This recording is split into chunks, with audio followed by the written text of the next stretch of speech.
Praise the lord. ఈ దినం దేవుడు మనకు అనుగ్రహించిన వాగ్దానం లూకాసు వార్త 19వ అధ్యాయము 10వ వచనము.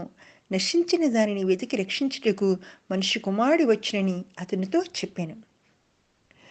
దేవాది దేవుడైన ఆ పరలోకమందున్న ప్రభువైన యెహోవా పాపకోపములో పడి ఉన్న మనలను రక్షించడానికి, విమోచించడానికి, విముక్తులు చేయడానికి, పాప వారసత్వం నుంచి, దుష్ట సంబంధమైన వాటి నుండి, లోకేచ్ఛ నుంచి, పాపేచ్ఛ నుంచి, భోగేచ్ఛ నుంచి, శరీరాశ నుంచి, ఈ లోక సంబంధమైన వాటి నుంచి అన్ని విడుదల కలిగించి పరసంబంధమైన వాటిని పరలోక రాజ్యం మనకు అనుగ్రహించడానికి పడి చెడి పతనమైన స్థితిలో ఉన్న మనలను, నాశనకరమైన గుంటలో చీకటికల దొంగవులు పడిన మనం రక్షించడానికి తన ప్రియ కుమారుని మనిషి కుమారుడికి ఈ లోకానికి పంపించున్నాడు.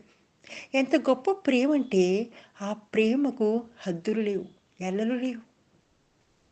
అటువంటి ప్రేమతో ప్రేమించి మనం రక్షించడానికి, నశించిన దానిని వెతికి రక్షించడానికే మనిషి కుమారుడు వచ్చినని చెప్తున్నాడు ప్రభువైన యేసుక్రీస్తు వారు. నిజమే కదా.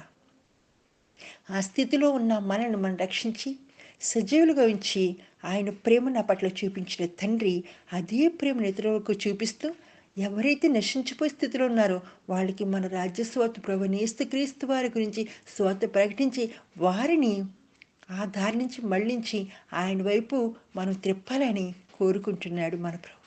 కాబట్టి ప్రియ సహోదరి సహోదరులారా, ఈ వాగ్దానము మనము స్వతంత్రించుకొని ఆయన రాజస్వార్థ ప్రకటిస్తూ మనము ఆయన కొరకు ఏ విధంగా సిద్ధపడుతున్నామో మన సాక్షి జీవితం ఇతరులకు పంచుకుంటూ వాక్యము వాళ్ళకి అందిస్తూ అదే స్థితిలో వారిని కూడా సిద్ధపరుస్తూ ఆయన రాజ్యమునకు వారసులు ఉన్నట్లుగా మనము ఇతరులు కూడా సిద్ధపరిచినట్లుగా దేవుడు సహాయం చేసి నడిపించిన గాక.